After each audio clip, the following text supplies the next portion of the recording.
Good morning and welcome back to this episode of Coffee and Tea with Justin and Tashina. Hi, I'm Tashina. Good morning, I'm Justin. Applesauce is here as always, joining us, being the most adorable little fluffy little mittens. Aww.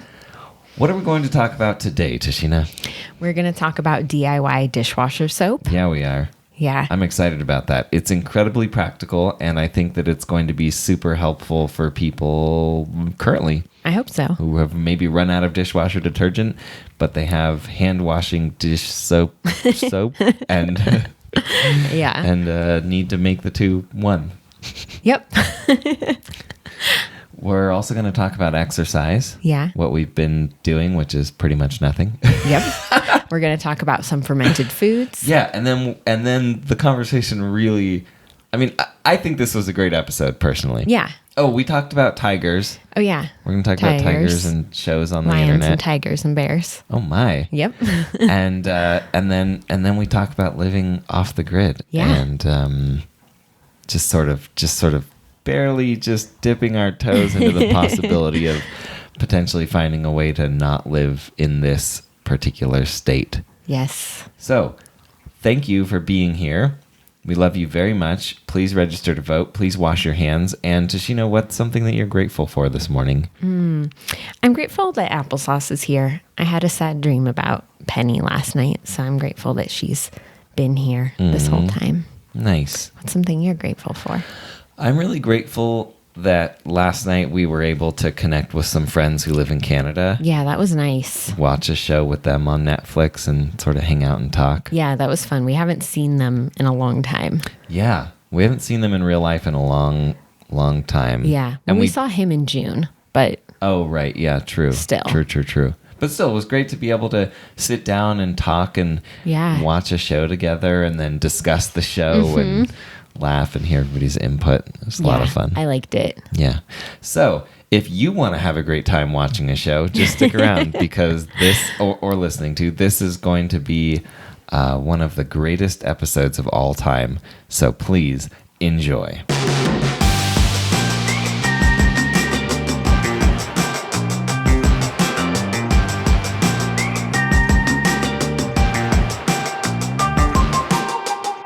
We ran out of dishwasher detergent. Yep. And you came up with or found a solution. Yeah.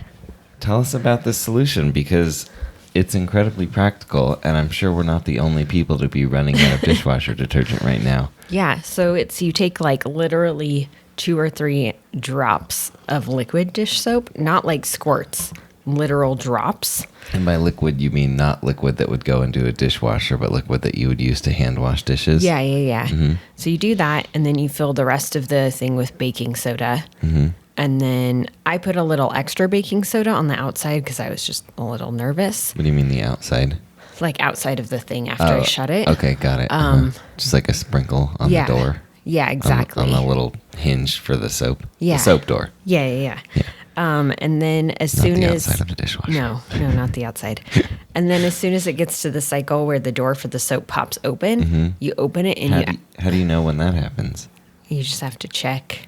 So I don't know. Our dishwasher only says like water heated and then there's no other indication. Okay. So you just have to, every time you hear it drain and then restart, go look. Oh, okay. Yeah, and you'll know eventually.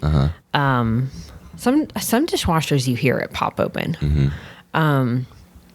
So that's kind of tedious and you need to be right there for that. And then once it does... But since you're at home anyway. Yeah, since you're at home anyway.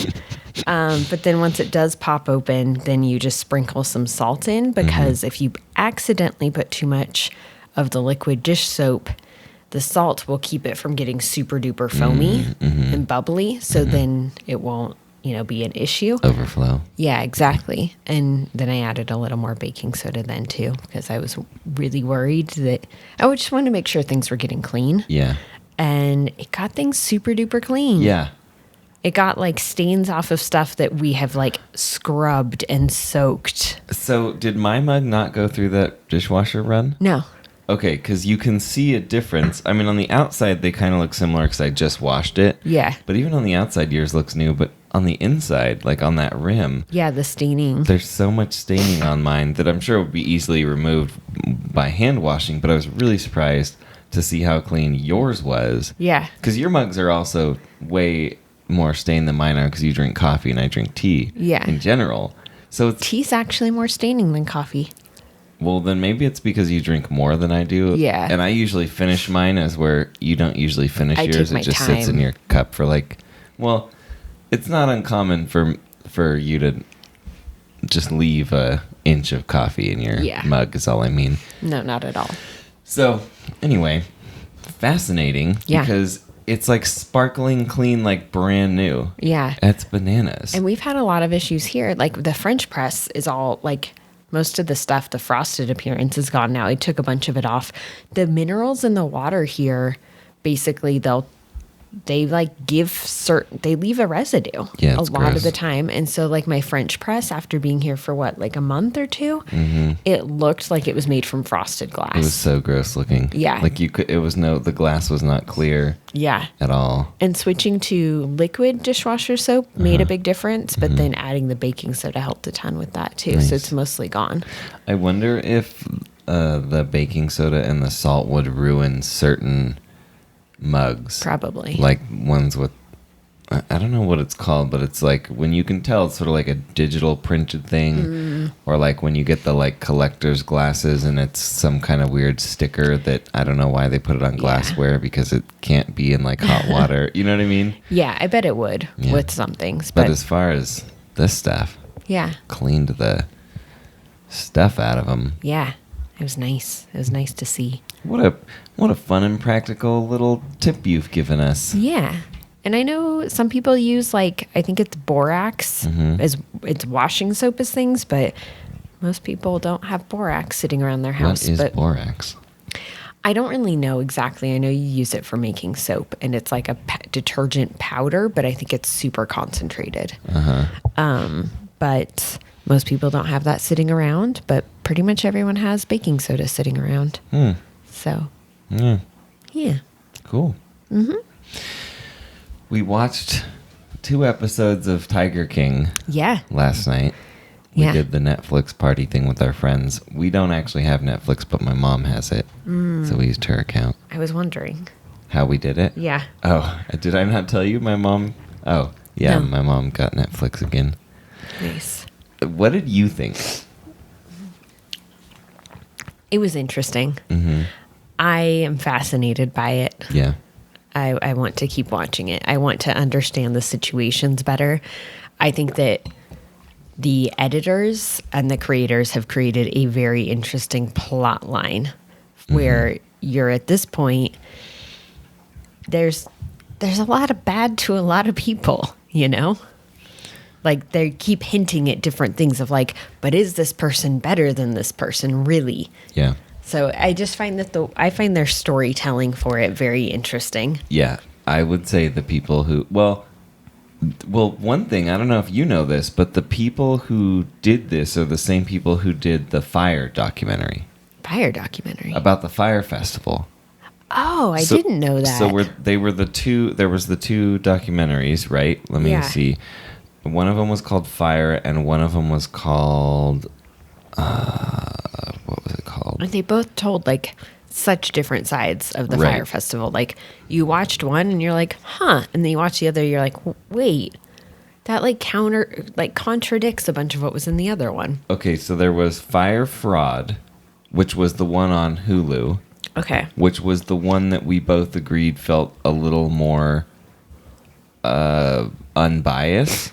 Yeah, because the other one, the actual guy from Fire Festival funded, right? And then it basically was like, Ja Rule did everything. I don't know that he funded it, but I think there were basically 3 parties involved. There was the guy, Billy McFarlane. Yeah. There was Ja Rule, and then there was like the social media marketing company by the name of, what are they called? Cast and crew. Directed by... Okay, now this is just coming up with individual people's names. But it was the social media company that did that one, right? Yeah, exactly. It was... I feel like I shouldn't have said social media company, but whoever was involved Yeah. in the actual event is also the people who made this quote unquote documentary. Yeah. I think that was, honestly, I'm getting the names confused. I don't remember which was which. Okay. But the point is that whoever did the fire documentary is the ones who did this. Interesting.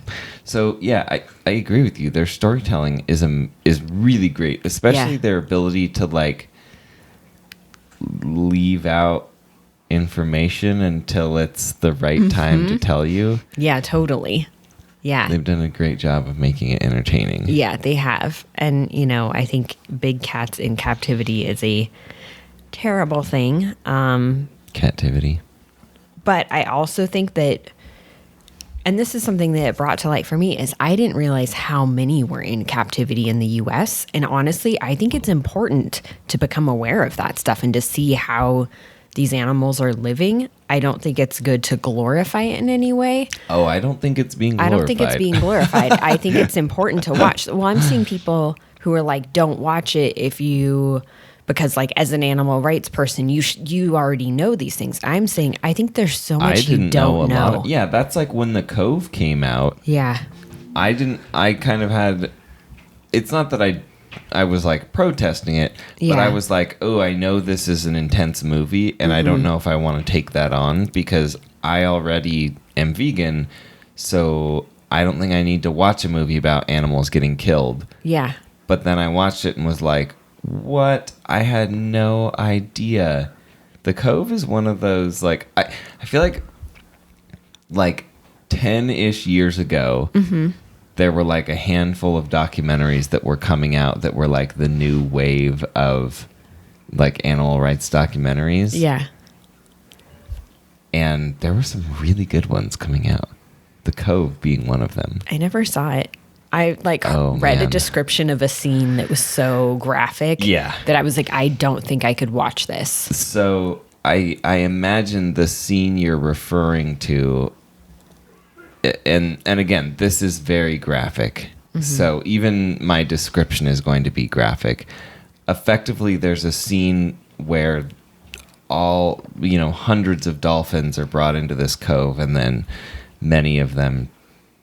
most of them, honestly, I don't even really remember. I think it's most of them are just like slaughtered in the water.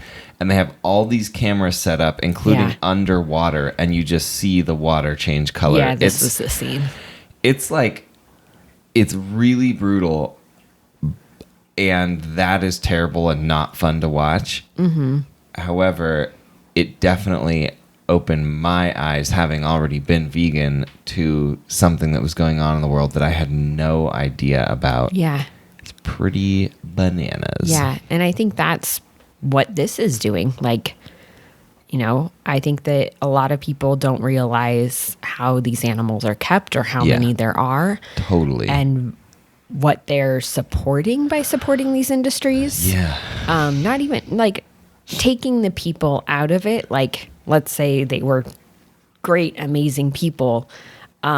Just how these animals are treated and how they live their day-to-day lives is something I think people need to be aware of. So I think everyone should watch it just for that reason. I mean, I know we only watched 2 episodes and there's, I think, 6, but I just think that awareness is important to have. Because like I truly didn't realize how many places. And I didn't know too. They were saying like zoos will buy the tiger cubs and which is illegal. And they'll lie about it. Like they'll be like, "Oh, our tiger had a cub," when in reality they just bought it because they didn't have a tiger cub to draw in the audience. Like, it's really sad. Yeah. And there was a mark for Utah on there, which I'm assuming is the Hogle Zoo here, because I've read that is like on a list of like top 10 worst places for animal treatment in zoos in the U.S. Anyway, sorry, heavy topic. No, But that's fine. I totally agree with you. I think that it's definitely worth watching. yeah, I think that the fascinating thing about it is that if you paid attention to the information that these people were putting out, I think every single one of them thinks they're, at least claims to think that they're doing something good for the animals. Yeah. Like there's one guy in there who's like, well, if these animals are endangered, what should you do? You should make more of them. You should breed them. Yeah. And it's like, oh, you actually believe that what you're doing is somehow good for these animals. Yeah. And it's that sort of like, yeah, maybe if you were doing that in a different way, it would be good. Yeah, if you like were treating them better. Well, and in their environment. Or, yeah, maybe if you went to the place where they are endangered and live naturally and then bred them and released them, then like, sure, I can understand your argument, but breeding them so that you can make money by people visiting your place and then they live in cages their entire lives does not really help. Like, technically you've increased the number, but like, come on. I also wish too that they actually, and maybe they will in future episodes, that they would have taken opportunities like that to highlight why they're endangered in the wild. Yeah. Like the amount of poaching, the amount of like, it's not like in the areas where they live that it's because of people moving in that it's like displacing them. I mean, it is to a degree, but it's like people taking advantage of natural resources and destroying habitats. Like it's, you know, I think that is a missed opportunity that I kind of hope that they touch on because it wouldn't be easy to repopulate them in the wild. And I'm not saying, I definitely don't agree with what this guy's saying. I think that there's like a middle ground.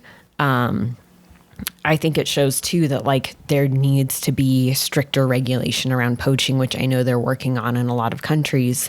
And I know it's tough because like the area of landmass in which they would need to enforce it is huge, and the governments in those areas are largely corrupt. Yeah, not to mention, I don't know that much about poaching, but one of the things that I have heard is that a lot of it too is these are people who live in an impoverished area and they can make decent money, and then there's this whole like, well, you're never going to fix the problem with laws if, you know, like you're not going to stop crime from happening by just, if people are desperate. If people are desperate that they're willing to break the law to do this stuff, then it doesn't matter what law you make. If people stay desperate enough, they're going to keep doing it. Yeah, like it highlights that there's bigger systematic and economic problems that need to be addressed. And yeah, there's a whole other rabbit hole you could dive into there that I'm not going to dive into. But I hope that they take this as an opportunity to touch on that, because I think not doing that I just think it's a missed opportunity to highlight on how these animals could be helped in the wild, in their actual habitats, because there are organizations that are working on that too and doing good. And so I hope that they take this chance to highlight those as well. I kind of don't think they will, but I think it's a missed opportunity, even if it was just like a brief blip. Of like, okay, in the wild, here's what happens. Here's why here's why these people running these animal breeding facilities essentially think that they're doing something good. Yeah. And here are organizations that are on the ground in those places doing something good. So support them, give them money, support them in whatever way. Yeah. Yeah. Yeah. My nose itches. Hold on. Oh, your nose itches? Okay. We'll wait here. You scratch your nose. We'll wait. Okay. Applesauce is looking straight at me like a little cutie. Oh my gosh. I brushed her yesterday with the Fermentator. Yeah. And it was like a kitten's worth of fur came off of her. Oh my gosh. She was so happy. Now that it's warming up, they are shedding like crazy. I didn't realize how thick their undercoats had gotten. Me either, especially because even though it was cold outside, it never really got that cold in here. No. And none of them really got puffy. Like Junie kind of did a little bit. Yeah, Junie got a little. She looked a little like stocky. But Applesauce didn't appear any puffier. No. But her undercoat definitely came in. I'm sure if we had let it get colder in here, Applesauce would have been huge. Oh, what about next year? Do you want to try that Applesauce? She's like, please no. I remember our friend Sophia when she moved to Portland from California, and she has her long hair Ginger that, well, she sent me photos of the first winter there because the apartment she moved into didn't have a heater. Oh. And Marmalade, the cat, was just like, I remember huge, that. like Yeah. massive. And I was like, oh, I can't wait for applesauce to get huge and massive and just like have this giant body and this giant coat. But we didn't let it get cold enough for that. No. She's very bitey. She is. She wants extra attention. Don't we all? She's sad because this morning I gave Bagheera his food first. Why would you do that to her? I don't know. Rude. Rude. She's like, no, you give me my food, then Juniper, and Bagheera's last. I did some exercise yesterday. Yeah, you did. And the day before. Yeah. I did a little yoga routine, which it's amazing how you see yoga, and if you've never done it before, you're like, oh, that's easy. And I've obviously done it before, but it's been a long time since I've really done any real exercise. I mean, since we moved here, really. Yeah, we've neither of us have exercised regularly. Which is an interesting, like, okay, when's the last time, like, there's this hard marker of like, and we didn't really exercise much before then. No. I mean, it's been years since either of us were on a regular exercise routine. Yeah. So anyway, my body is just like tired. Yeah. And then I went for a run. That was fun. I'm glad I did that. I'm glad you did that too. Yeah. I feel multiple times like mentally and emotionally better today than I did yesterday. Good. After doing that. That's really good. Mm-hmm. I think I'm going to break out. I know I said I would work out yesterday and I didn't. You did? I don't remember you saying that. Oh, I remember me saying that. Oh. I was just not, I was having a tough time yesterday. But I'm going to, I think, break out and start scheduling some like arm workouts and stuff with like dumbbells and kettlebells, stuff that I like enjoy. Because I've always loved those things. And Tone It Up has some really good ones where it's like, it's a 7-minute video and you're supposed to do it, I think ideally like 3 times, but they're like, if you do it once, you do it once.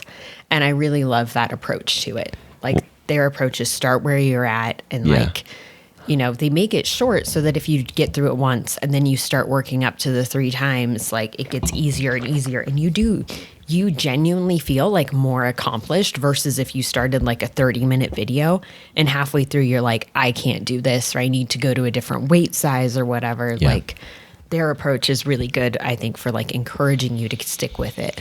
So to that point, starting where you're at and doing what you can, I'm fascinated to hear an update on this because for where I'm at, because of the extreme lack of exercise from the last several years, I don't think I could do the like yoga routine if any part of it involved added weight. Like if there's any part that had resistance other than my own body weight, I don't think I could handle it. So I'll be interested to know how it's working for you because I don't know about you, but if I don't exercise for a while and then I do something with weights, I feel like I'm going to hurt myself because I'm like doing some sort of work. Like there's no muscle there, so I don't know what's lifting it. You know what I mean? Like I mean, I start with pretty small weights too when it's been a while. Like I have, I think 3 or 4 sets of dumbbells of different sizes. I have 3 kettlebells. You may find that many of those have been zip tied to tripods. So if you're missing any, just let me know. I'll cut them down for you. But since we don't exercise, and we don't have like sandbags like normal production companies would have, I just zip tie weights to tripods to get them to stop from falling over. Counterweights. Yep. But I really want to get back into that stuff because like I hate running. Yeah. I don't know. There was a while, a long time ago when I I don't even think I would say I enjoyed it. 8 years ago, 9 years ago. Yeah. When I was really into Tone It Up and really strict about doing it. And I did the morning workout and the evening workout and I followed the meal plan. And like at that time they were really big on running. So they had us doing a couple miles a day. And I still didn't like it, but I did it because I was like, I'm just going to blindly follow this workout plan completely, like to a T. Which I spent like a full workout plan just gearing up towards it and starting at one round of each thing. And, it took me a while to get there. And then I would go and I'd run like 7-8 miles, no problem. Or if I was on the treadmill, crazy. if I was on the treadmill, I would do like 12 miles and like then go rock climbing. Or there was the one time I went to we were going to the rock climbing gym to go climb. And a spin class was starting. So I was like, I'll try the spin class. And then I went and ran on the treadmill and then I went rock climbing. And I'm like, I remember that day. Yeah. But I never enjoyed running even then. I was just like, this is just something I have to do. Yeah, I don't know that I necessarily enjoy it either. Like I enjoy biking, cycling. Like I like being on my bike. I like the way that two wheels feel under the body. Like I like it just, there's so much about it that's fun. I like that you can go fast. I like that you can, depending on the traffic and where you are, you can kind of weave through cars and like have an element of danger and fun. I like, oh, go ahead. No. I was going to say, I like the stuff with like weights and kettlebells. For me, it's like actually fun. Maybe part of why I like cycling is because you get out and see the world. Yeah, maybe. As where like stuff at home, it's kind of all like, I think that's why I like climbing too. If we could afford, because climbing gyms are expensive. They're so expensive. It's fun, but they're so expensive. Yeah, and if there was one like a block away, I could see justifying the cost. But they're so far away that we'd either have to take a ride share or we'd have to ride our bikes. And I just think that in either of those scenarios, one would add, so much more to the cost. Yeah. And the other one, let's face it, we're probably not. It would either, it would just drastically minimize the number of times that we went there. And then cost per use kind of starts to kick in. And yeah, totally. Doesn't make sense anymore. So, yeah. Yeah. Anyway, but I think the reason I like it is because you're actually doing something. Like, and I think that's kind of why I like yoga too, is because I feel like there's so much more breath work and like, and maybe I'm just, I'm sure this could be, now that I'm saying it, I'm sure it could be applied to other things as well. But I just feel like there's a different intention with yoga, which is like to be grounded and all this stuff. And so I feel like it kind of applies there too. Yeah. As where just like doing stuff with weights, it's too much like I'm just doing this for the sake of doing it. And that I struggle with having a reason. And with running, I tend to feel that way as well. Like yesterday I was excited to go for a run because I saw Evan and his girlfriend working out on Instagram. And I was like, dang, they're getting into shape. There's something about Evan. There's like this weird competition, which I don't actually have a competition with him. No. I think it's because years ago we challenged each other to a bike race. Oh, and you've just kept it going. And then a foot race. And so there's like this underlying that like one day we're going to meet up and be like, all right, let's go for a race. And so a triathlon. Yeah. Exactly. So whenever I see Evan exercising, I'm always like, Evan, now I have to go exercise because I can't let you be better than me. That's even super funny. He is definitely in better, like just objectively speaking, he is, like I was inspired by him exercising. And so I went for a run and made it about half a mile. And then he did like some HIIT workout and then went for a run HIIT's fun. Uphill. And that part sounds terrible. Yeah. He said that the last time he went on a bike ride, he got skunked. Oh gosh. Yeah. That's terrible. I know. That's ew. Yeah. Yeah. Applesauce she has concerned. A lot of thoughts. She's like, I've never been skunked, thankfully. Oh. She's like, what is a skunk? Applesauce is very responsive to Tashina's tones. Mm-hmm. Not always when we're sitting here, and not always in general. But I remember specifically there was like a week or two ago where you were lying on the sofa crying, and none of the cats were anywhere to be seen. No. And kind of as soon as you started crying, Applesauce like bolted in from the other room and came in and like... Yeah, she like jumped up. Yeah, she like put her little legs up on the sofa and like put her face in your face and was like, "Are you okay?" That was really sweet of her. She loves you so much. I love her so much. She's my little baby. What are you drinking today? I am drinking the last of the super generic coffee with some oat milk. So where are you in coffee levels? How close are you to being completely out of coffee? Really close. I have like a little bit cups. more. How many cups? I have like probably 1 or 2 cups left from the bag that Jess Vegan Beauty Addict sent me. And then I have a couple cups left of the Greek coffee that I have. It's just that's more like labor intensive, quote unquote, to make. And then that's it. So I'm almost out. Bless you. Thank you. You're welcome. So, yeah. So So you're I'm almost out of coffee. I'm almost out, yeah. And yeah. So starting to panic. The panic is setting in. yeah, I definitely should have bought more than I did. At the time, I was like, oh, I have like the coffee from Jess. I have coffee from Beanbox. I have this bag of coffee. Like, I'll be okay. And I'm like, why didn't I buy more? So I'll probably see if I can find some online somewhere. On the internet? Yeah, I have it shipped here, even if it's just like Folgers or something generic, like just so I have quantity. Yeah.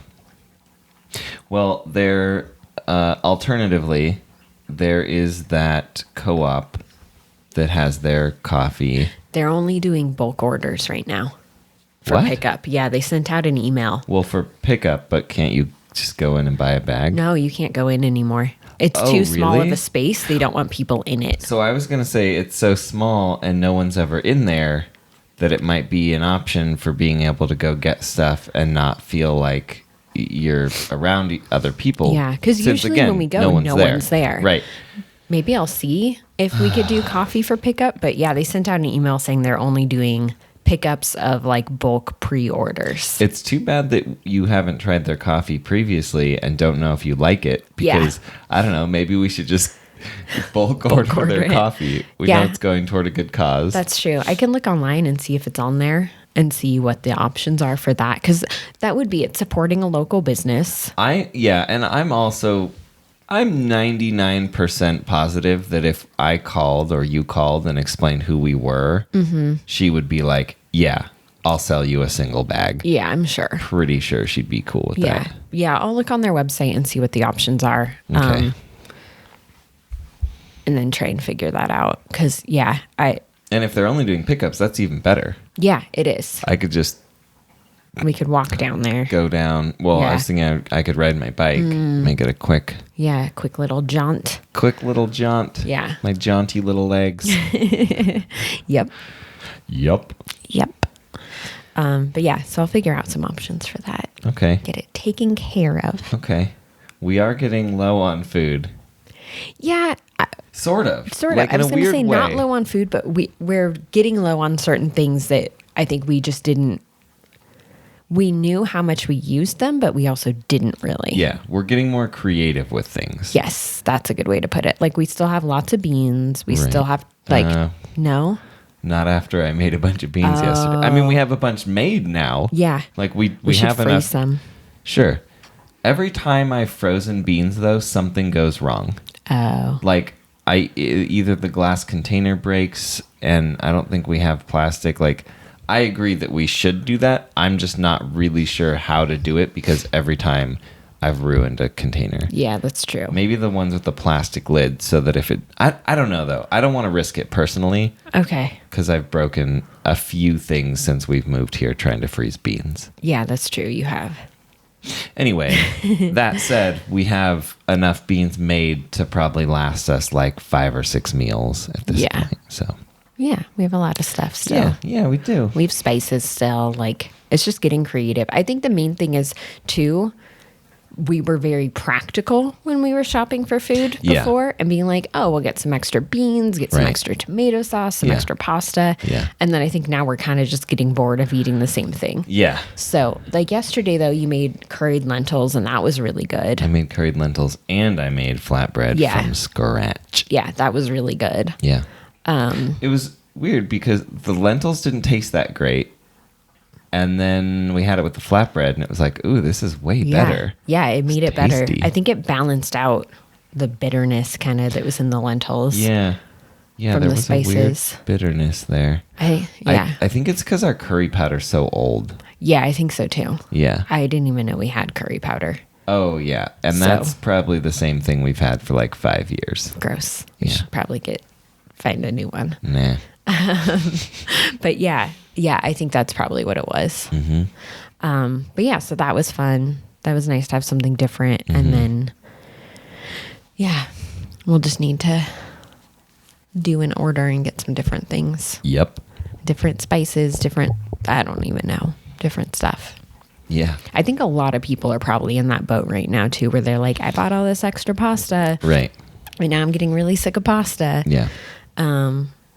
And we've done some things like the other day I roasted some frozen vegetables. It was okay. It wasn't like... Was it? Did I eat them? Yeah, you ate them. Oh, did I like them? Yeah. You ate it. What was it? I roasted cauliflower and Brussels sprouts. The Brussels sprouts I should have cut up smaller. Yeah. You didn't like it. I didn't.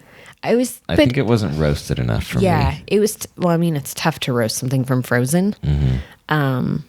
But just trying different things. Yeah. That's what I'm highlighting. Yeah, we've been experimenting a lot more. And just getting back to doing some of the things that we haven't been doing. Like the sourdough starter. Yeah. Which, by the way, in case you're curious, is doing wonderful. It's about doubled in size after its feeding yesterday, and it's smelling quite sour. And I'm saving my discard in a discard pile. So, yeah. And I'm going to make some... like pickled onions today. You are? Yeah. Nice. I thought that'd be good. You still need to share that pickle recipe with me. Oh, right. So why don't you tell us, how do you pickle these? What do you do? What are the ingredients you need? Okay. You need vinegar, which you could really use any vinegar but balsamic. Okay. You want to use a lighter vinegar. So like you apple could cider, use red wine, even just white vinegar. What about kombucha vinegar? Would probably work, yeah. Mm-hmm. Yeah, it's just balsamic's a little too syrupy. Yeah. Ow. So that, and then water, salt, and sugar. Mm-hmm. And if you want to get fancy, you could throw in like some peppercorns. You could throw in like some herbs, whatever you wanted. But I just do vinegar, water, salt, sugar. Yeah.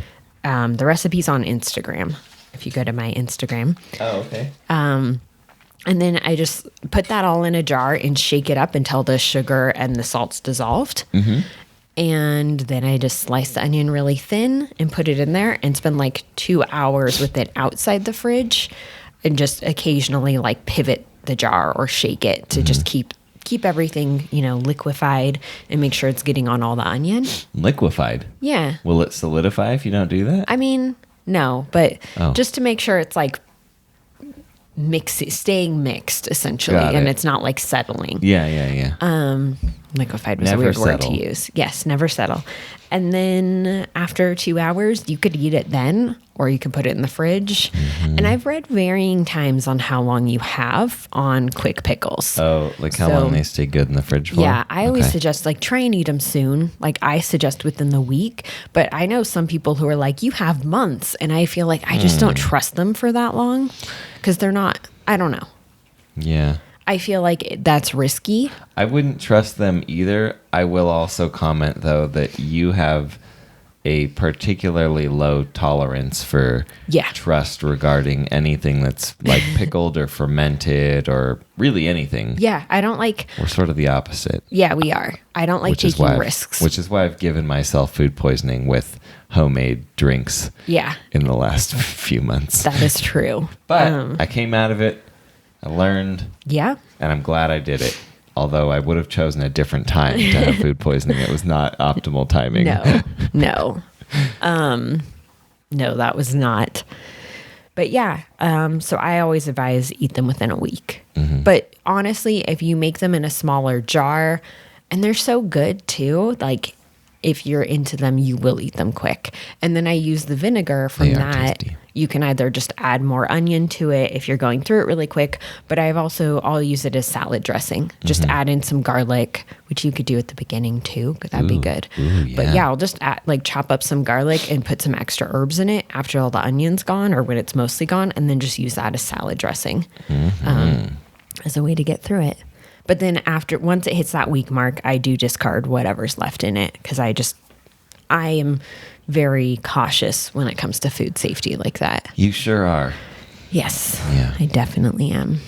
I wonder if there's a book or something out there that we could read that would maybe bring us both a little closer to the middle. Yeah. Although, I don't know that I'm not convinced, and I'm sure you feel the same way about yourself and your own views.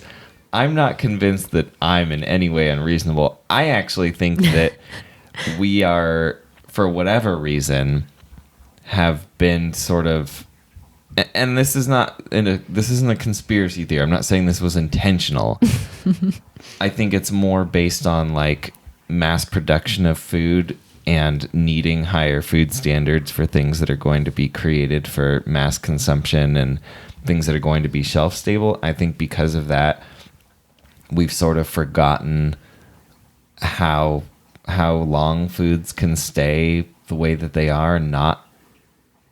I'm not exactly sure what I'm trying to say. My thoughts are. Yeah. Just that I think there are a lot of things that when we realize it, we're like, oh, I would have thought that this wasn't okay to eat, or I would have thought making this is a lot harder. And I think a lot of that is based around like industrialization of food and like in like a commercial aspect, you might be like, yeah, I wouldn't make this like this and sell it to someone. Yeah.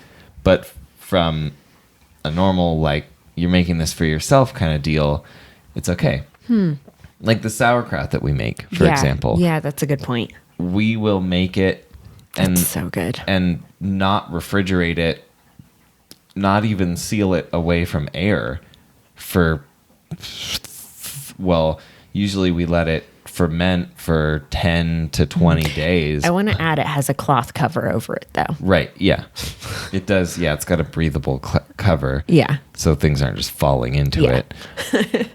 We'll let that sit for 10 to 20 days before we even start eating it. And then we'll let it sit out for another week or two while we're eating it. Yeah, that's true. I don't know that that's, to me, that seems normal and like a good thing.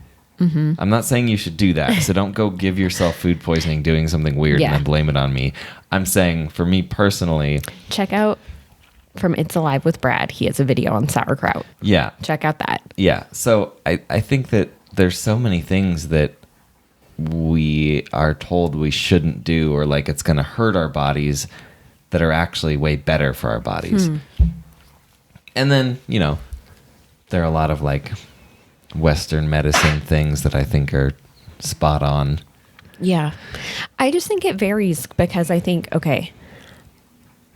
that even when you think about like, okay, every refrigerator is going to be slightly different from one another. Every refrigerator has different areas that are colder than others. Anything on the door is not going to last as long because it's warmer. And so I think that it can just vary so much just from like house to house, how things keep and how things hold up.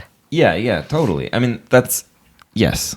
So I'm just extra cautious. I've been burned too many times to Go ahead, sorry. No, just that. Like for me, because I am someone with a more sensitive stomach to begin with, it's something I'm just cautious about. I do wonder how much of your sensitive stomach, though, is because you believed that as a child. Not to say it wasn't true, but let's just say you had a sensitive stomach as a child. Yeah. And the only reason I'm saying it that way is because I do think that there are levels of what we believe about our bodies and then what we make true. And I also think that like the stomach is such an emotional, like that whole like go with your gut. Like I feel like there's so much more in there than we're aware of, that like maybe someone believes I have a sensitive stomach, but maybe that developed when they were going through like something emotionally traumatic. Yeah. And regardless of what the impetus, is that the right word? I think so, yeah. Is for that, you have and have had a sensitive stomach. So I'm not arguing that it's not real. And Can I just finish the thought here? I am curious though, if you spent like 5 years and you were like, I'm going to make my stomach stronger, I wonder if that would be possible. Do you know what I mean? Yeah. Like, I wonder how much your stomach being sensitive is because that's just how it is and it'll never change, versus that's how it has been, and so you treat it that way, and so it never gets stronger. And by the way, this is, if you're listening to this and thinking, wow, this sounds like some anti-vaccine stuff, that is not what I'm saying. That is not at all what I'm saying. Do not take this and think that I'm an anti-vaxxer, because I am not. And if you're and if you're thinking, well, I'm an anti-vaxxer and I should leave a comment so that they know the truth, don't. I will delete your anti-vax comment and I will block you from this channel. That's not a joke. I'm not kidding. I know. Okay.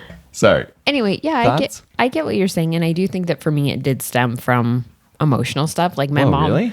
Well, my mom has told me that when my parents were going through their divorce, I was a little kid, and she said I would get stomach aches. Like I was home from school a lot with stomach aches and stuff. Whoa. Like, so I do think I don't think I knew that. Oh yeah. That is bananas. Yeah. And so for me, it definitely is like when I am emotionally upset, I will get physically sick to my stomach a lot, and like I'll, have stomach issues.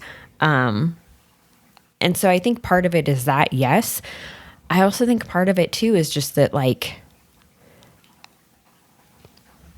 I think it's something I've just been I haven't always been cautious about either. It's not like I grew up thinking, oh, I have a sensitive stomach to food. I didn't at all.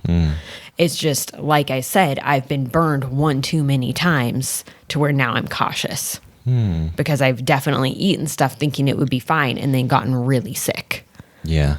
Like I've gotten food poisoning a few times in my life and it's horrible. The only times I've gotten food poisoning, it was my own fault.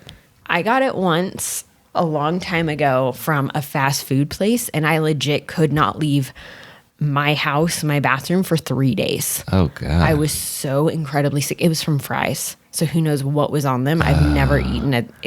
This was before I was vegan or vegetarian. What was the fast food place? Jack in the Box. Oh, really? Which in Oregon, when I was a kid, Jack in the Box closed because they had given so many people in Oregon and Washington food poisoning. They closed out of the region. Whoa. So I had always been really hesitant to eat there anyway, because I remember it like being a really little kid, and you would see like the empty Jack in the Boxes, and I remember hearing like, oh yeah, they had to close because so many people got sick. I wonder why that would be a regional thing. Like was it a food safety thing? Was it a training issue, or like do they distribute from different places for different regions, and maybe wherever they were sourcing their meat or like potatoes or whatever, or their cheese or whatever, like maybe wasn't up to par? Like, what do you think it was? I think it was that, I don't think it was like so many locations got people sick. I think it was so many people got sick that they couldn't, like it just impacted the business overall. Oh, I see. Yeah. Got it. Right. Everybody in the area was like, I'm not going there because we all know somebody who got sick. Yeah. Sizzler was really bad. I remember a lot of Sizzlers closed too, or were closed for that same reason for a long time. And then when they started to reopen, people were like, oh, I don't know. Good. Yeah. Yeah. Anyway, that was horrible. Yeah. And in hindsight, I probably should have gone to like urgent care. Yeah. But I was so sick, I literally physically could not have gone. Jeez Louise. Without being it was terrible. That's intense. Yeah. And after that, that is what made me be really cautious, because it was such a horrible experience. Yeah. That I was like, I never want this again. So. Oh, wow. So it's not from like a childhood thing of being told you're sensitive to foods, blah, blah, blah. Like it's not from that. It's from that experience. You're a little bit scarred. Yeah, it was horrible. And I would only eat the fries at Jack in the Box because I really honestly thought this is like the safest food option because I was always hesitant about them anyway. I would still be very fascinated to know if it's a project you could work on to make your stomach less sensitive. Maybe. I bet it's gotten better just from living with me. Probably. Because I have fed you some stuff that I know that if you knew I was feeding it to you, you would not eat it. Yeah, you have. And then told you later, and your stomach was fine. Yeah. Yeah, that's true. Again, I also... The other day I ate pasta that was like almost a week old, leftovers. Yeah. That's true. I was surprised by that because I was questioning it. I know. I was too, but I was like, oh, we'll see what happens. Yeah, we sure did. It was fine. Right. And again, I just want to acknowledge that I have given myself food poisoning this year. Yeah. Like, 12, since we moved. The last 12 months, right. I was making sparkling apple cider, and then trying to make a hard cider. And I just kind of didn't really pay attention to the recipe. Yeah. And thought, well, I should taste this. And I had like half a glass before I needed to go on a freelance videography trip. Terrible timing. Yeah. And the next day I was just like dying. Yeah. Dying. It was terrible. Really, really terrible. It was one of the few times when I was thinking I might actually need to go to the hospital. And that's pretty far intense. on my spectrum of not feeling good to the hospital. Is like, yeah. And then the time before that, we had Ethiopian food. Yeah. That we got to go, so drove it home like an hour and then ate some of it and then put it in foil and then reheated it and then ate some of it. And then I think it was like the third or fourth time that I had put it back in the fridge and then reheated it. Which you're not supposed to do repeatedly because it causes excess bacteria growth. Well, I know that now. Yeah, that's true. That was terrible. Yeah, that was terrible. You were so sick. I was so sick, and the smells coming out of my body. Stop. I do not want to relieve. I wanted to be relieved. I don't want to relive this. I want to leave it forgotten in the past. That was horrible. I don't know if I could ever forget those events. Oh, gosh. So I do understand where you're coming from of like, I will never do that again. Yeah. I just... Yeah. Yeah. It was bad. It was bad. So gross. Ew. So gross. So gross. Yeah. But I'm happy that you're so open to eating so many of the fermented things I've made. Yeah, I love fermented things. I've always loved fermented and pickled things. And like, I grew up in a house, like my mom was big on drying stuff and preserving and canning. And so like, that's part of what I grew up with. Like we didn't make fermented foods, but we ate them often. And like every year my mom and I would make a bunch of pickles and like, it's just something I grew up with. Yeah. Which we've been eating the apple butter that she made for us. So good. It's so good.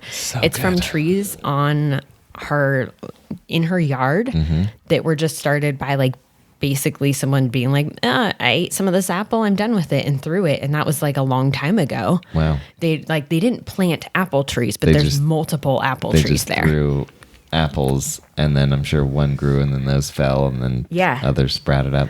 Yeah. Wow. It's pretty cool. It's awesome. Yeah, I agree. And that's something too. Like I remember being a kid, we always had big compost piles. And so you would have things like you'd have seeds start from in the compost pile. And then you'd have like this random, like, I don't remember what it was. Let's just say cantaloupe for my example. This random like cantaloupe start growing out of the compost pile and it would produce fruit and stuff like. Yeah, that's awesome. Yeah, all right. But yeah, my mom's been really working on the garden there and really getting it prepared because they have a huge garden plot. Yeah. So she's like, actually, like this year, she's been spending a lot of time getting it ready. So it's a productive garden and prepping stuff that she can like dry and can and preserve in different ways. I still think we should just like build a tiny home on their property. She's offered that if we wanted to get an RV, that there's space for it there. Wait, really? Yeah, she offered that the other week. Why didn't you tell me that? I don't know. Or the barn? Could we just go and... Here's what we should do. I don't think... Oh, go ahead. We should get a... What's it called? RV. Yeah. Drive it out there. Yeah. Convert the barn into a living space. I think it would need a lot of work, but yes. I don't know. I mean, it just depends on how fancy you want to live. I need plumbing. I need That's electricity. what the RV is for. Electricity, you just run an extension cord. You just run 16 extension cords. Oh my gosh. From the house. For all of our computers. Yeah. We'll keep it water safe we'll get like a long pipe and we'll just run the extension cords. Oh my gosh. Through the pipe. Yeah. You're welcome. Problem solved. Yeah, there we go. The barn would be rad as a converted house. Yeah. It would be amazing. It's this huge, beautiful old barn. Let's go. I'm excited. Are you? Yeah, my mom's fully offered. She's like you guys could do whatever. Okay, we could do whatever. Not do whatever, but like you could have an RV here. You could do, Also for plumbing, I mean, I don't know about water. Yeah. Obviously, that would probably be like the water running would probably be tricky. Yeah. But like, well, a couple things. One is because you could just have like a septic tank outside the building, right? Yeah, they have a septic tank now.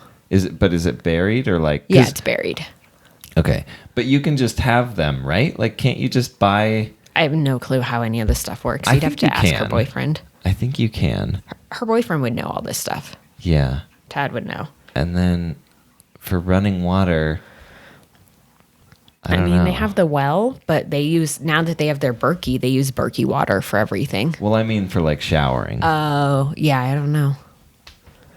Huh. RV tanks? I don't know. Anyway. I mean, really, it would be basically building a house from scratch. It would. Yeah, it would. You'd have the framework. The framework, which... needs work. Yeah, who knows if that's really structurally sound to the point that you would want to just start with that. I agree. And there's no foundation because it's a barn. Yeah. A lot of considerations here. Yeah, a lot of considerations. And at this point, we're talking about building a house. Yeah, we are. With all the money we have. Yep. All of our millions of dollars from YouTube. All the money we have left over after we get an RV. Yeah, because they're so cheap. Yep, I agree. It's fun to dream, isn't it? It is. If you've listened this far, tell us some of your dreams. Would you ever live in an RV? Yeah. Would you ever live in a tiny home? This light turned off. Yep. What? How long ago did that happen? I don't know. Oh, no. I just remember looking up and seeing it was off. Oh, man. Yeah, tell us what you would do. Oh, it turned off an hour ago. Oh. That's not... Wait, we haven't even been recording for an hour. I guess it turned off before we started. Weird. Okay. Sorry about that, everyone. Oh, because it does the gradual. Yeah. Oh, it gradually that's why I turns didn't off. notice. Yeah. Oh, well, this is going to be kind of a darker looking episode. Anyway, yeah, that's what I want to know. Yeah. Would people live in tiny homes? Would they live in RVs? Yeah. What's their dream off-the-grid living scenario? Or partially off the grid. Sort of on the grid. One cheek on the grid, one cheek off. Yep. Okay, thank you so much for listening. We love you so much, and we will talk to you tomorrow.